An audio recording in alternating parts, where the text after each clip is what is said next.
conseguir replicar ou substituir a totalidade do cérebro com IA.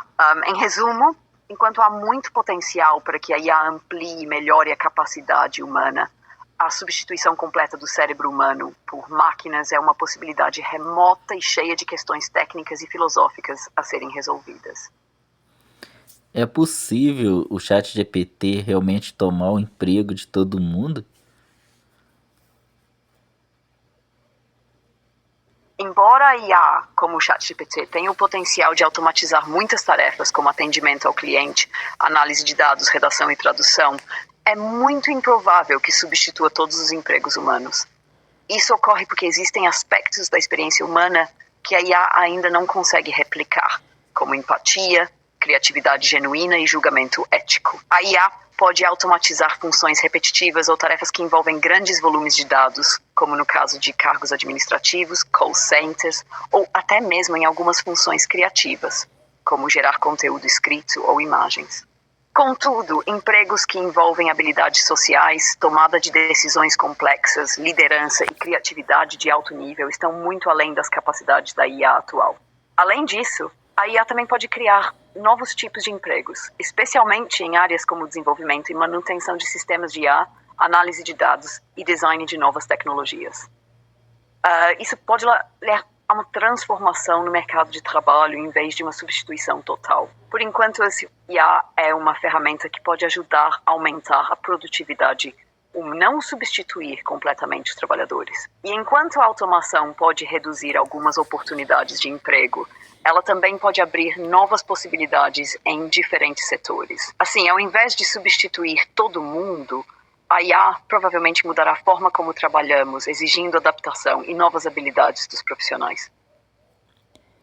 Atualmente é viável que existam os carros voadores e o que isso implicaria nas leis de trânsito e no convívio humano diário?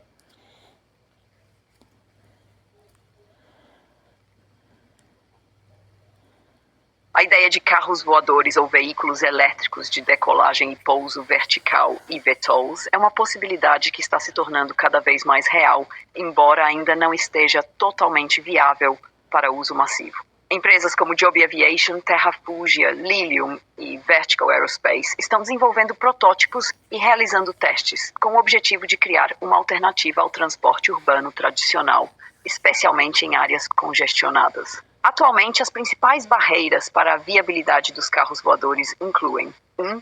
Tecnologia e infraestrutura. Embora o conceito de eVTOL seja promissor, a tecnologia ainda precisa ser refinada, especialmente em termos de eficiência energética, capacidade de carga e autonomia de voo. Além disso, a infraestrutura necessária, como aeroportos verticais ou áreas de decolagem e pouso em zonas urbanas, ainda está em desenvolvimento. 2.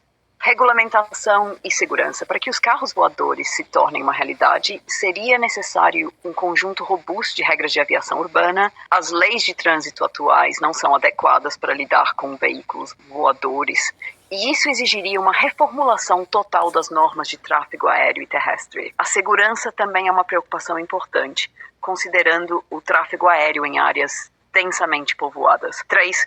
Custo e acessibilidade. No estágio atual, o custo de desenvolvimento e produção de carros voadores é extremamente alto, o que os tornaria inacessíveis para a maioria das pessoas. A produção em massa e a redução de custos são necessárias para torná-los viáveis comercialmente. Há implicações nas leis de trânsito e no convívio humano.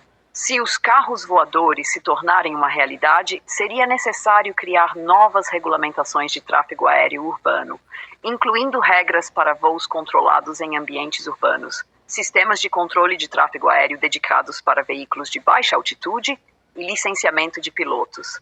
Além disso, zonas de decolagem e aterrissagem teriam que ser estabelecidas, o que implicaria grandes mudanças na infraestrutura urbana, como a construção de pistas verticais em prédios ou outras áreas específicas. O convívio diário também mudaria consideravelmente. As cidades precisariam ser adaptadas para lidar com veículos voadores, com novas infraestruturas de transporte e sistemas para integrar esses carros aos meios de transporte existentes, como ônibus, trens e metrôs. Isso também poderia transformar a forma como as pessoas se deslocam, potencialmente reduzindo o congestionamento e melhorando a mobilidade mas também criando novos desafios de segurança, privacidade e impacto ambiental. Embora o conceito de carros voadores seja fascinante e esteja em evolução, ainda estamos muito longe de uma adoção massiva. O desenvolvimento de tecnologias, regulamentações e infraestrutura será crucial para determinar quando e se eles se tornarão parte do cotidiano das pessoas.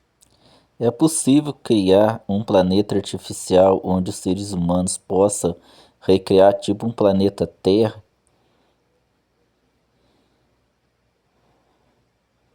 Criar um planeta artificial que recria as condições da Terra para sustentar a vida humana é uma ideia intrigante, mas extremamente complexa e distante da realidade atual.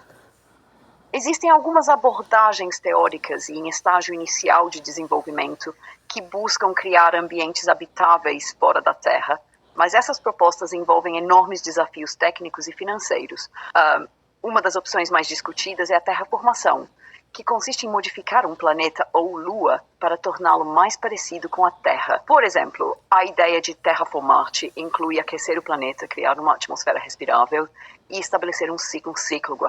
No entanto, isso exigiria tecnologias ainda inexistentes, como a manipulação de grandes quantidades de gases de efeito estufa para aquecer o planeta. E o processo levaria séculos ou até milênios, se fosse possível. Outra abordagem seria a construção de habitats artificiais no espaço, como cilindros rotacionando em órbita, projeto O'Neill Cylinders, ou estações espaciais que simulariam a gravidade e a atmosfera da Terra. Esses habitats poderiam ser jetados para ter uma atmosfera controlada, com oxigênio, água e sistemas de reciclagem de recursos. Eles seriam muito menores em escala e não poderiam replicar um planeta inteiro. Além disso, o projeto Biosfera 2, que foi um experimento na década de 1990 nos Estados Unidos, tentou criar um ambiente autossustentável em uma grande estufa, mas os resultados mostraram que manter o equilíbrio de um ecossistema fechado é extremamente desafiador. Portanto, embora a ideia de criar um planeta artificial seja fascinante e esteja sendo explorada em algumas áreas, ela é muito mais um objetivo de longo prazo e altamente teórico. Mesmo as tecnologias atuais de construção de habitats espaciais ou tentativas de terraformação de Marte ainda são muito limitadas e enfrentam obstáculos significativos, como recursos, tempo e segurança.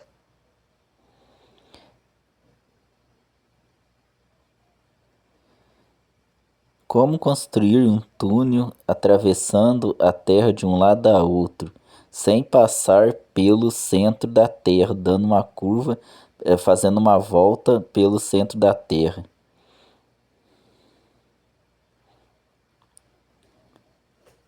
Construir um túnel atravessando a Terra, fazendo uma curva ao redor do centro do planeta, seria um desafio imenso, tanto do ponto de vista técnico quanto físico. Aqui estão algumas questões principais a considerar. 1. Temperatura e pressão. O interior da Terra, a partir de cerca de 35 quilômetros de profundidade, a crosta já atinge temperaturas superiores a 1000 graus Celsius e pressões extremamente altas, chegando a valores muito mais intensos no manto e núcleo. Esses fatores tornariam impossível a construção de qualquer túnel com as tecnologias atuais, pois materiais conhecidos não podem resistir a tais condições sem derreter ou se deformar. 2. Tecnologia de perfuração. Hoje, os perfuradores de poços mais profundos atingem no máximo 12 quilômetros de profundidade, como o Poço Kola na Rússia. Não há ferramentas ou máquinas capazes de perfurar distâncias tão grandes enquanto lidam com o aumento da temperatura e pressão. 3. Recursos. A energia necessária para perfurar um tão profundo, especialmente ao redor do centro da Terra, seria inimaginável. Além disso, a necessidade de manter um túnel aberto e seguro, sem que ele desmorone, também exigiria materiais e tecnologias que ainda não existem. 4. Curvando-se ao redor do centro. A ideia de construir um túnel ao redor do núcleo terrestre, sem passar por ele diretamente, teria de lidar com as enormes forças tectônicas e o movimento do manto da Terra, tornando esse projeto ainda mais complexo. O manto da Terra é fluido e movimenta-se constantemente, o que poderia causar instabilidade nas estruturas de um túnel. Em resumo, embora seja uma ideia interessante e teoricamente possível em termos de conceito, a construção de um túnel que contorne o centro da Terra é inviável com a tecnologia atual e muito além das capacidades de engenharia modernas. Para isso, seriam necessários avanços tecnológicos massivos em materiais, perfuração e resistência a condições extremas. Então, mas se fizesse o buraco sem o túnel, atravessando sem passar pelo centro da Terra, mas também sem alcançar os limites das ferramentas e da tecnologia atual, não seria possível?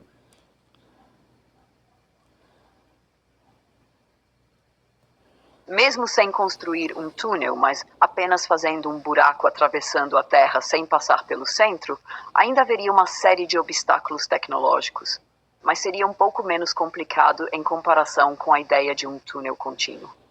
Vamos analisar os pontos principais. 1. Profundidade e temperatura. Como mencionei, a Terra tem várias camadas com temperaturas extremas à medida que você se aprofunda. O núcleo da Terra atinge temperaturas de cerca de 5.000 graus Celsius, mas ao se afastar do centro, a profundidade e as condições de calor seriam mais. Para alcançar o manto ou mesmo a camada inferior da crosta, ainda seria necessário lidar com a temperatura e a pressão crescentes, o que é um grande desafio com a tecnologia atual. A perfuração profunda. A perfuração de bulhões profundos é mais slow. O poço de perfuração Kola na Rússia atinge aproximadamente 12 quilômetros de profundidade e foi o mais profundo já cavado, mas ele ainda está muito distante das camadas mais profundas da Terra.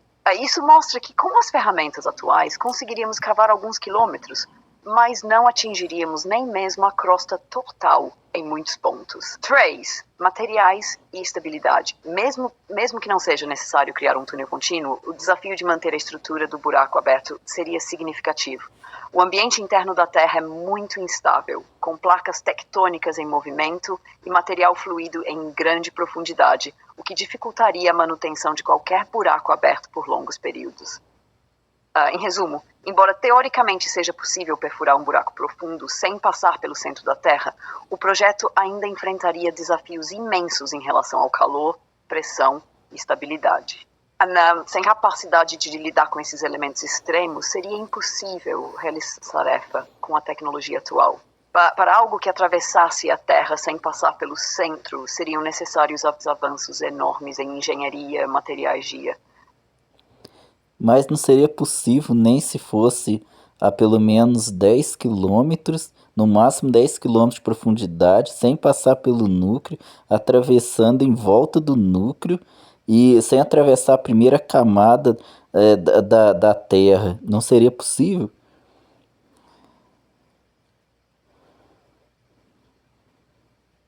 Se estivermos falando de uma perfuração de no máximo 10 quilômetros de profundidade, isso ficaria dentro da crosta terrestre e, nesse caso, seria mais plausível em comparação com a ideia de atravessar grandes camadas da Terra.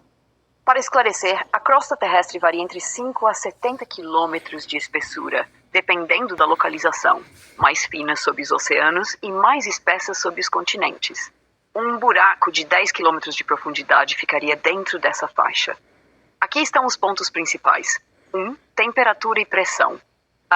Embora a temperatura dentro da crosta aumente com a profundidade, cerca de 25 a 30 graus Celsius por cada quilômetro de profundidade, 10 quilômetros de profundidade ainda não atingiriam temperaturas extremas, como as que encontramos mais abaixo. A pressão também aumentaria, mas não seria tão intensa quanto no manto ou núcleo da Terra, o que tornaria a perfuração em profundidades menores mais viável. 2. Tecnologia atual de perfuração. Atualmente, os poços mais profundos perfurados atingem cerca de 12 quilômetros, como o poço subprofundo de Kola na Rússia. Embora isso mostre que é possível perfurar até essa profundidade, o equipamento e as ferramentas seriam desafiados a lidar com a pressão crescente e o calor a 10 quilômetros de profundidade. Mesmo que está a estabilidade de bermuda a crosta terrestre não é uma camada sólida homogênea e apresenta muitas fissuras e variações, especialmente em regiões tectonicamente ativas. Manter um buraco aberto sem que ele se desmorone ou desfaça a estrutura seria um desafio técnico, já que as rochas podem se mover ou mudar ao longo do tempo. 4. Caminho ao redor do núcleo. Se você está se referindo a perfurar ao redor do núcleo da Terra, mas ainda dentro da crosta, isso não seria necessário. Um buraco a 10 km de profundidade ficaria muito acima da zona de transição do manto e núcleo. Portanto, não haveria necessidade de lidar diretamente com o núcleo, e a ideia de passar em volta dele não se aplicaria diretamente nesse caso. Resumindo, sim, perfurar um buraco de até 10 km de profundidade seria tecnicamente viável com as tecnologias de perfuração atuais, embora ainda envolvesse desafios de temperatura, pressão e estabilidade. Não seria necessário atravessar o núcleo da Terra ou as camadas mais profundas, e o foco seria mais nas dificuldades associadas à manutenção do buraco aberto em profundidades tão grandes. Então, mas eu estava me referindo a realmente passar um túnel, só que no máximo até 10.000 quilômetros de profundidade. E atravessar sem passar pelo núcleo, dando a volta saindo do outro lado, tipo do norte para o sul do planeta. Agora entendi melhor o que você está perguntando. A ideia de construir um túnel atravessando a Terra até uma profundidade de 10.000 quilômetros, sem passar pelo núcleo, mas contornando, ainda é uma tarefa extremamente complexa, embora teoricamente possível com as tecnologias que estão sendo desenvolvidas. Aqui estão os pontos principais para entender o que seria necessário para isso. Distância até o núcleo. O núcleo da Terra está localizado a cerca de 6.400 quilômetros de profundidade. Então, se estivermos falando de perfurar um túnel de 10.000 quilômetros de profundidade, você estaria basicamente atingindo a região perto do centro da Terra, passando pelas camadas mais profundas da crosta e do manto, mas não entrando diretamente no núcleo, o que faria o projeto um pouco mais viável. 2. Perfuração em grandes profundidades. Como mencionei antes, a perfuração até 12 km foi feita no Poço Kola, mas 10.000 quilômetros seria 833 vezes mais profundo. Para isso, a pressão e a temperatura aumentariam exponencialmente à medida que você desce. A 10.000 quilômetros de profundidade, as condições seriam extremas, com temperaturas de mais de 3.000 graus Celsius e pressões altíssimas. Nenhum material conhecido hoje resistiria sem se deformar ou derreter. Desafios técnicos. Os equipamentos de perfuração atuais não são projetados para lidar com essas condições extremas. Além disso, a magnitude do projeto exigiria um esforço colossal em termos de recursos financeiros e tecnológicos. Mesmo se fosse possível perfurar até uma profundidade de 10.000 quilômetros, seria muito difícil manter a estabilidade do túnel, considerando o movimento das placas tectônicas e a composição das camadas da Terra, que não são uniformes. A volta ao redor do núcleo, teoricamente, se fosse possível perfurar até 10.000 quilômetros de profundidade sem atravessar o núcleo diretamente, isso poderia ser feito de forma curvada ao redor do núcleo da Terra, o que seria semelhante a um túnel em espiral. No entanto, você ainda teria que lidar com as camadas do manto da Terra, que é composto por rochas em constante movimento e muito viscoelástico.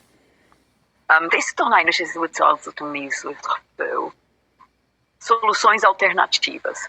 Uma solução mais realista seria construir um sistema de túneis dentro da crosta e manto superiores, com túneis de menor profundidade, talvez na faixa de 20 a 50 quilômetros. Mas o projeto de atravessar 10.000 quilômetros de profundidade seria algo para um futuro distante, se possível. Além disso, um túnel com essa profundidade exigiria suporte de materiais super resistentes, tecnologias de resfriamento avançadas e um sistema de estabilização contínua para resistir às tensões da Terra.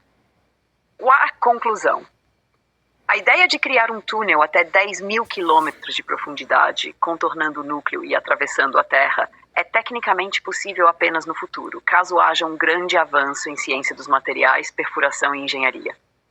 No momento, as tecnologias de perfuração e os materiais de construção não são adequados para essa tarefa, especialmente devido à temperatura, pressão e movimentos geológicos do planeta. Ainda é um conceito muito distante da realidade prática. Então, mas se fizesse um buraco inicial de 200 quilômetros de profundidade e passasse em volta do centro da Terra, sem passar da primeira primeira etapa, primeira parte, da crosta terrestre, até sair do outro lado do planeta, levando em consideração o início no parte norte do planeta e final na parte sul do planeta, atravessando de um lado para o outro. Não seria possível?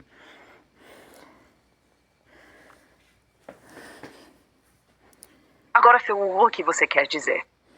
Se estamos falando de um buraco com 200 quilômetros de profundidade que atravessa a Terra, contornando o centro e saindo do outro lado, do norte ao sul do planeta, isso seria tecnicamente mais viável do que tentar atravessar todo o caminho até o centro da Terra. Mas profundidade de 200 quilômetros, a crosta terrestre varia de 5 a 70 quilômetros de espessura. 200 quilômetros de profundidade ainda ficariam dentro do manto superior da Terra. O manto é a camada logo abaixo da crosta, e apesar de ser extremamente quente e ter uma pressão muito alta, os desafios de perfuração para 200 quilômetros não seriam tão intransponíveis quanto a ideia de perfurar até 10 mil quilômetros. 2. Condições de pressão e temperatura.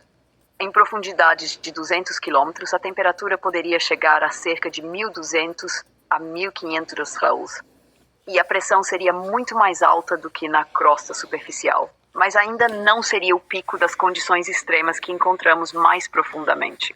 Para perfurar até 200 quilômetros, seria necessário superar desafios relacionados ao aumento da temperatura e da pressão, mas isso ainda está dentro dos limites de tecnologia de perfuração avançada, como a perfuração em campos de petróleo e gás, que atualmente alcançam profundidades de até 12 quilômetros. Estabelecer buracos seria um grande desafio. O manto é feito de rochas que podem se mover e há o risco de desmoronamento ou o próprio buraco desmoronando devido ao movimento das placas tectônicas. Isso exigiria materiais super resistentes e tecnologias de estabilização contínua para evitar que o buraco se fechasse com o tempo.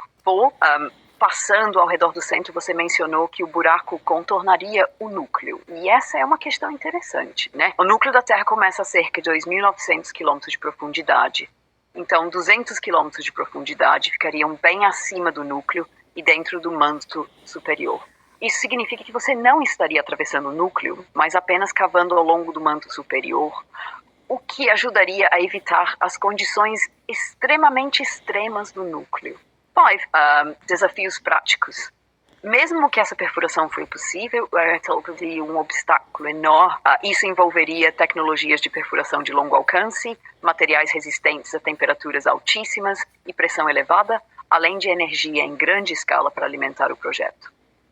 A necessidade de monitoramento contínuo do buraco e das condições de estabilidade também seria crítica. Conclusão, teoricamente, cavar um buraco de 200 km de profundidade e contornar o núcleo da Terra seria mais viável do que perfurar até o centro do planeta. No entanto, isso ainda enfrentaria desafios técnicos consideráveis, como a manutenção da estabilidade e o controle das condições extremas de temperatura e pressão. Ainda não possuímos a tecnologia necessária para lidar com isso de forma prática, mas com o avanço da ciência e da engenharia, quem sabe no futuro essa ideia possa ser mais realizável. É possível o planeta Terra parar de girar nos próximos séculos? E o que isso implicaria no ecossistema geral do planeta?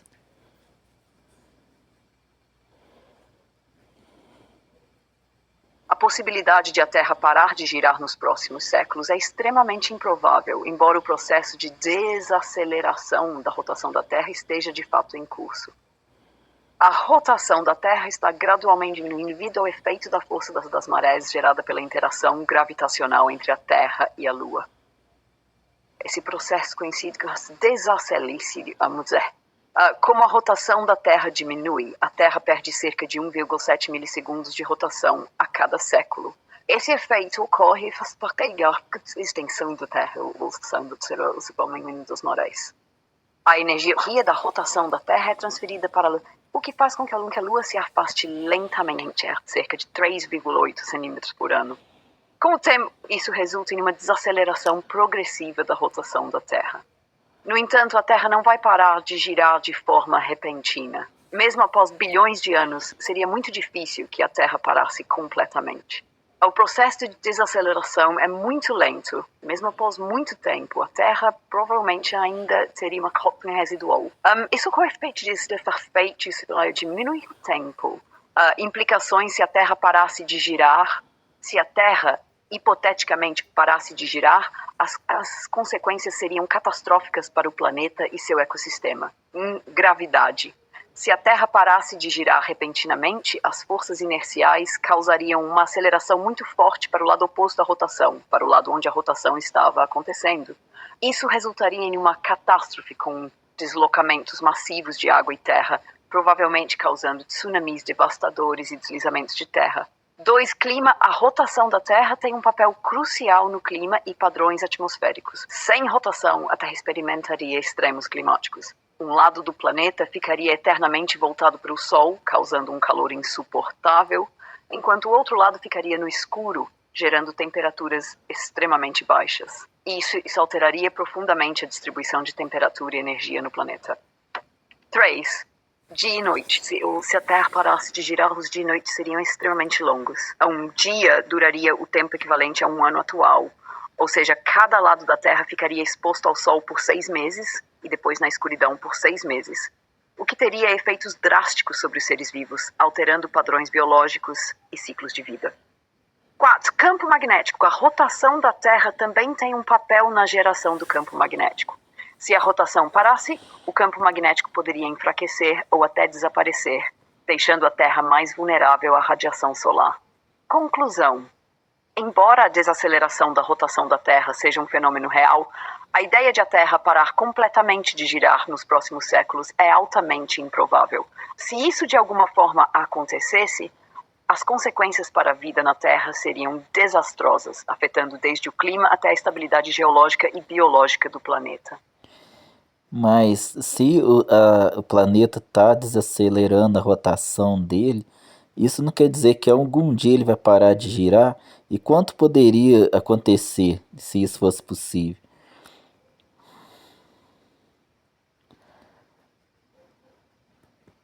Embora a Terra esteja desacelerando sua rotação devido ao efeito das marés causado pela interação gravitacional com a Lua, parar completamente de girar é extremamente improvável em qualquer futuro próximo. Vamos explorar por que isso ocorre e o que aconteceria se a Terra realmente parasse de girar.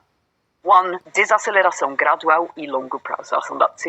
Está desacelerando, mas o processo é muito lento. O efeito da Lua e da Terra está diminuindo a rotação da Terra entre aproximadamente 1,7 Mas tá, milissegundos a cada século. ok, pode encerrar essa Isso significa inscrição. que mesmo ao longo de milhões ou bilhões de anos, a Terra pode desacelerar. Mas é impossível que isso...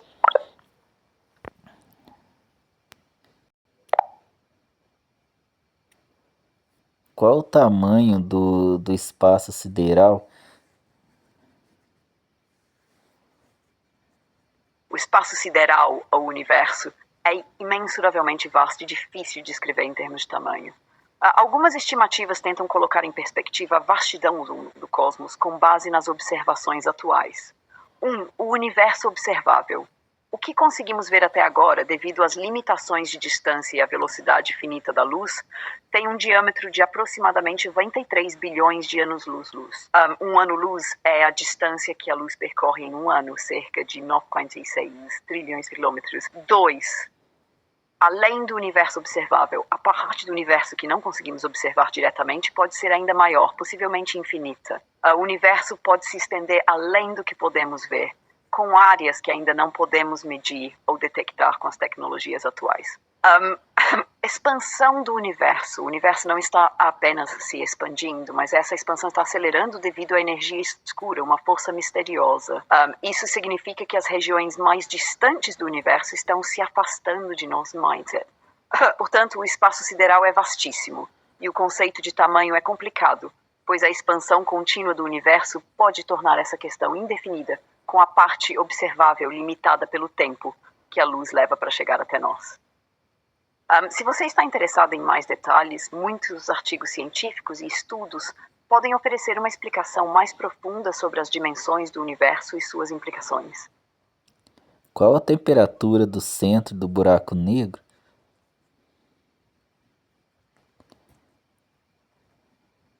A temperatura no centro de um buraco negro é um conceito complexo, pois a física que rege esses objetos extremos é ainda um campo de estudo em evolução. No entanto, a teoria sugere que o centro de um buraco negro, onde reside a singularidade, é caracterizado por uma densidade e temperatura infinitas.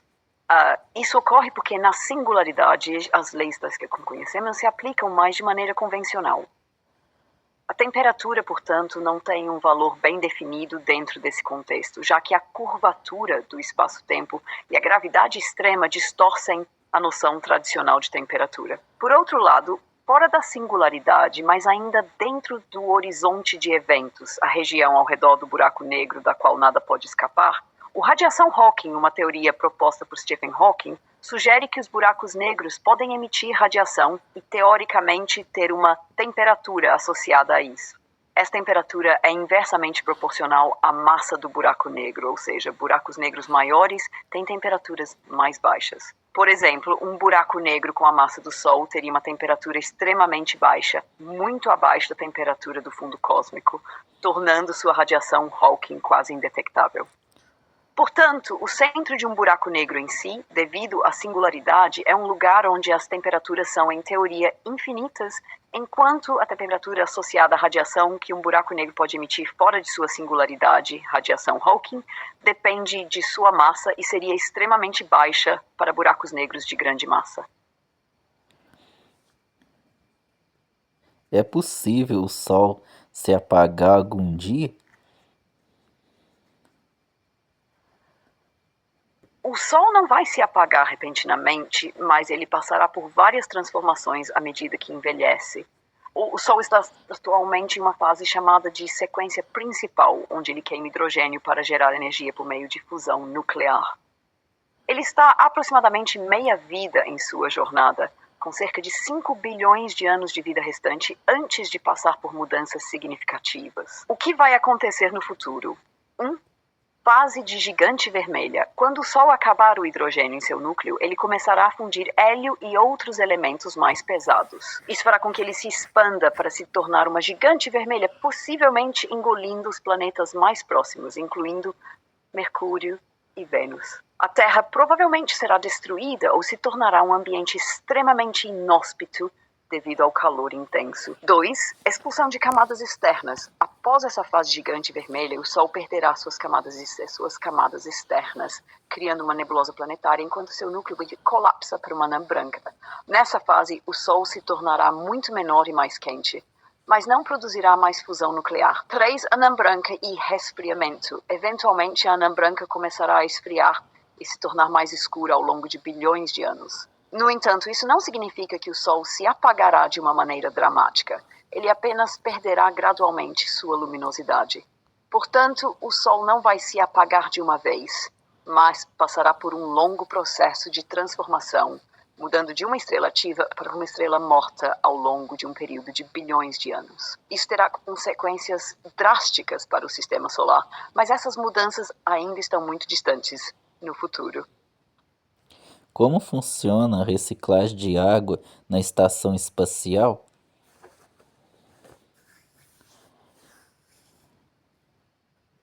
A reciclagem de água na Estação Espacial Internacional é um processo fundamental, já que a água não pode ser facilmente reabastecida devido à falta de fontes externas no espaço. Para garantir que os astronautas tenham água potável suficiente durante missões longas, a ISS usa um sistema avançado de reciclagem de água que permite reutilizar quase toda a água consumida.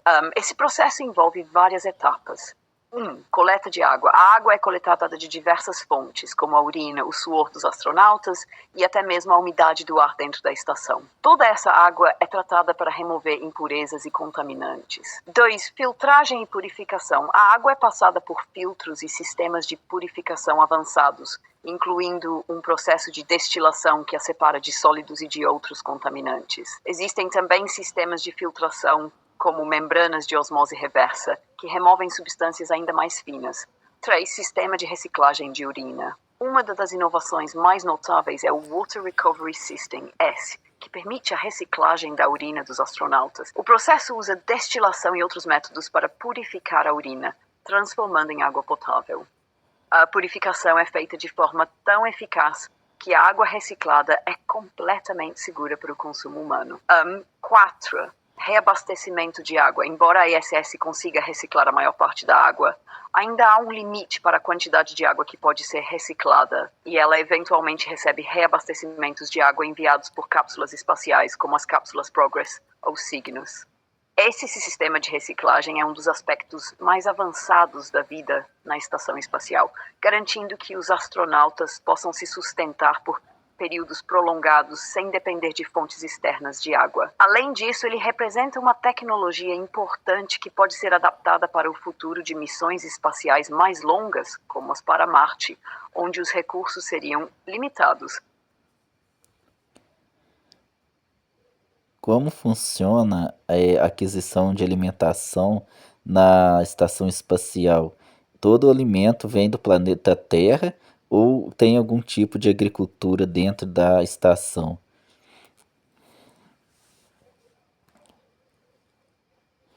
Na Estação Espacial Internacional, a alimentação dos astronautas depende principalmente de alimentos enviados da Terra, já que não existe um sistema de agricultura desenvolvido dentro da estação. O processo de aquisição e consumo de alimentos é projetado para garantir a segurança e a nutrição dos astronautas durante longas missões espaciais. Como o alimento chega a ISS?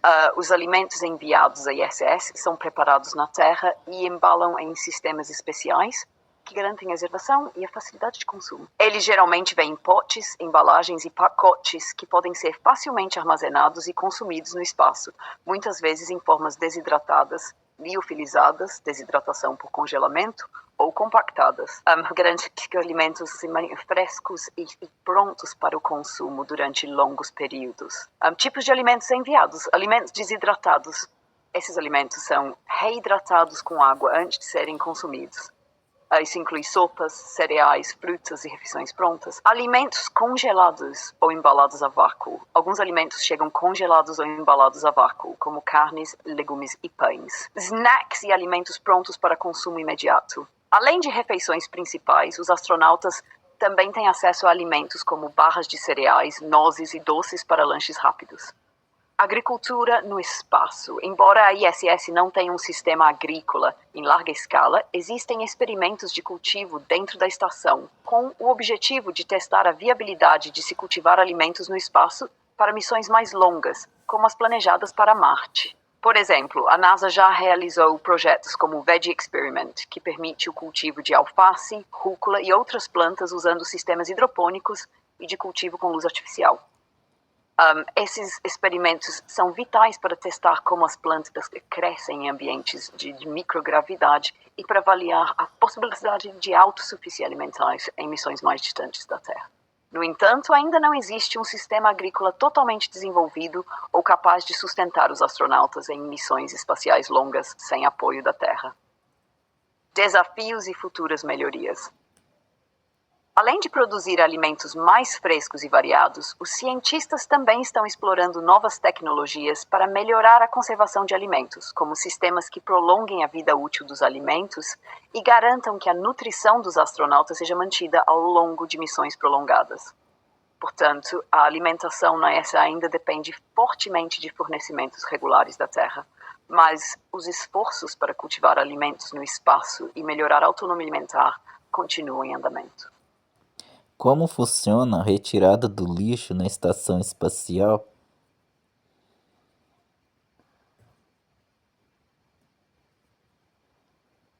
Na Estação Espacial Internacional, a gestão de resíduos e a retirada de lixo são questões críticas, já que não há espaço para acumular grandes quantidades de lixo e o ambiente de microgravidade torna o processo ainda mais desafiador.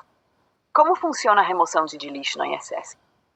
Coleta e armazenamento temporário. O lixo gerado pelos astronautas, como embalagens de alimentos, sacos de lixo e outros resíduos, é armazenado em sacos de lixo dentro da estação. Esses sacos são projetados para serem compactos e bem vedados para evitar que o lixo flutue e contamine o ambiente de microgravidade. 2. Envio de cápsulas de reabastecimento. A ISS recebe periodicamente cápsulas de reabastecimento, como as cápsulas Progress da Rússia e Cygnus da Northrop Grumman. Além de fornecer alimentos, água e outros suprimentos, essas cápsulas também são usadas para retirar o lixo. O lixo coletado no PS é armazenado dentro dessas cápsulas, que depois são descartadas. 3. Descarte no espaço.